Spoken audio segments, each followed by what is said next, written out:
We go back to KZN. It seems there's a massive fire that I'm looking at on these visuals that you're certainly seeing yourself there on the left of your screen. All right, we've got it there. Jade, what is happening there? I mean, just as I was talking about this, is there no way our, intelligence services, the police can be able to stop these fires from popping up everywhere? And I see this huge fire now somewhere. You can tell us what's going on and where this is.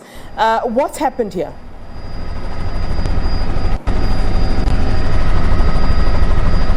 Well, Flo, we are just hovering over Kunubia now, where a chemical factory has been torched. And we were earlier on here, and when we were here, the building right next door, which is a clothing factory, had not yet caught the embers of that chemical factory. But I have now since seen that both the building, the factory and the chemical factory, the fertilizer factory, have now burnt. As you can see on your screens, there is a fire department is here. They're trying desperately to try and put it out. You can see them with their water pipes there, trying to do as much as they can.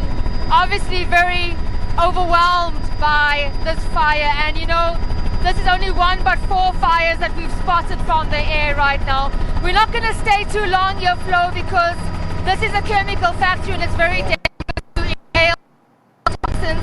But bringing you the coverage from the air and showing you the absolute destruction that the looting has done to many of the buildings here in the Durban CBD, as well on the outskirts of Durban.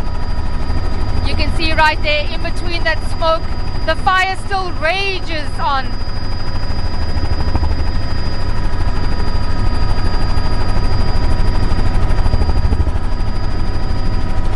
Everything has been destroyed, and these firefighters are doing everything they can to try and douse the flames and put this out. Yeah. On the opposite end of this building, Flo, is the macro building.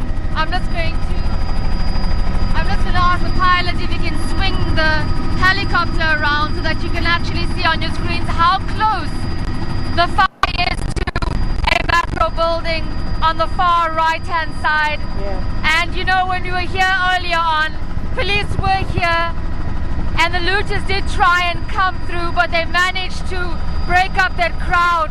And what I've been seeing, Flo, for most of the coverage and most of my time on the ground, is that many of the people are receiving lifts coming into Durban from far-flung areas, paying 20 Rand or so just to be brought into where the action is and take as much as they can.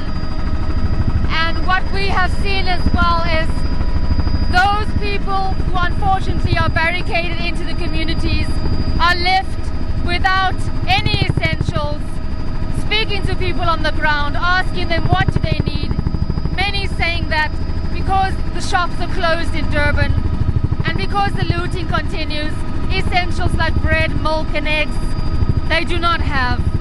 Yeah. Jade, I'm just following on social media. I mean, while we're taking a look at this particular fire at the chemical factory near the macro, I see that the Durban harbour, that there is some looting also going on there at the moment. And I know that as we were speaking earlier on, you said that there must be something happening at the Durban harbour. And I wonder if you're able to, as you had indicated, to try to get to the Durban harbour to kind of take a look at what's going on there. I'm just taking a look here at social media, and it seems that people are indeed looting those containers, those large containers that we see on the ships.